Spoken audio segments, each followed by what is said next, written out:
Сайн байцгаана уу? Наана эмнэлгийн Монгол багийн ажилтан намун байна. Тэгээд өнөөдөр болохоор гадаа өвөл болохоор бидний арьс айгуу хуурай ашаад ар заагаад эхэлдэг штэ. Тийм учраас энэ хуурай ашилтыг яаж барих хэрэгтэй вэ? Яаж гоё арьсаа гоё чихтэй байлгах вэ гэх талаарх мэдээллийг өгөх гээд ирсэн байна. Тэгээд арьсны тасгаар үйлчлүүлдэг хүмүүс бол ер нь бол ийм эмчилгээ нь ямар үйлчлэгээтэй байдаг, хэр их хэмжээтэйгээр хийж иж үр дүн нь гардаг вэ гэдэг талаар сайн мэддэггүй.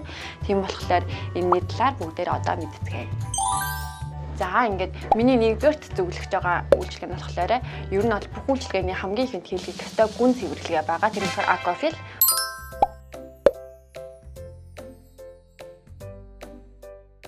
Aquafil нь болохоор арьсыг гүн цэвэрлэж өгөнгөө арьсны өнгийг сэргээж өгөө. Дээрээс нь хуурайсан арьс болон илүүдэл бохирсон арьсыг байхгүй болгож өгдөг тийм үйлчлэг байгаа.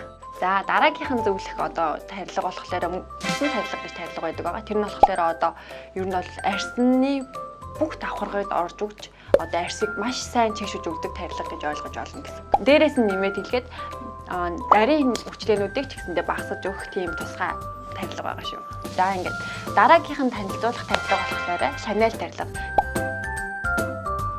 Нэрнээсээ эхлээд амар дээд зэргийг сонсогдож байгаа юм тест.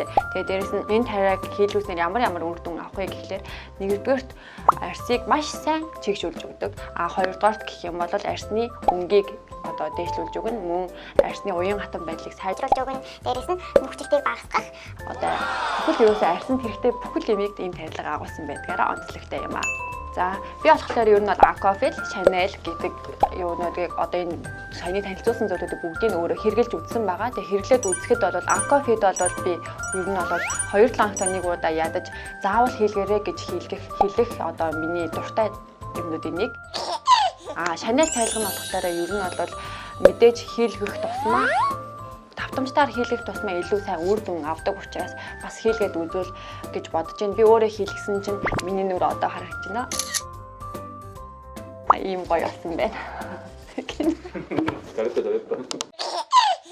За ингээд сүүлд нь болохоор манай эмнэлгээс бүгд нь 1 жилийн турш судалж болон бэлтээр байгаад гаргасан ийм нүүрний маск пэг гэж байгаа. Энэ маск пэг нь болохоор юугаараа ялгаатай бусад эмнэлгийн бусад маскнуудаас юугаараа ялгаатай юм гэхлээр арьсанд гүн чийгшил өгөх Hyaluronic гэдэг нэртэй бодисыг өөртөө агуулсан. Ер нь бол гоо сайхны хагалгаа хийлгүүлсэн хүмүүс болон тийм арьсны жоохон эмзэг болон хуурай арьстай хүмүүс хэрэглэхэд маш сайн ийм маск байгаа. Тэгээд энэ маскыг болохоор манай Монгол үйлчлүүлэгч нар маш их авч хэрэглэдэг байгаа. Тэгэхээр Монгол хүмүүсийн маань арьсанд маш их тохирдог чийгшлийг маш сайн өгч өгдөг ийм маск байгаа. Тийм болохоор энийг үзэж байгаа хүмүүс ч гэсэндээ аваад хэрэглээд үзээрэй.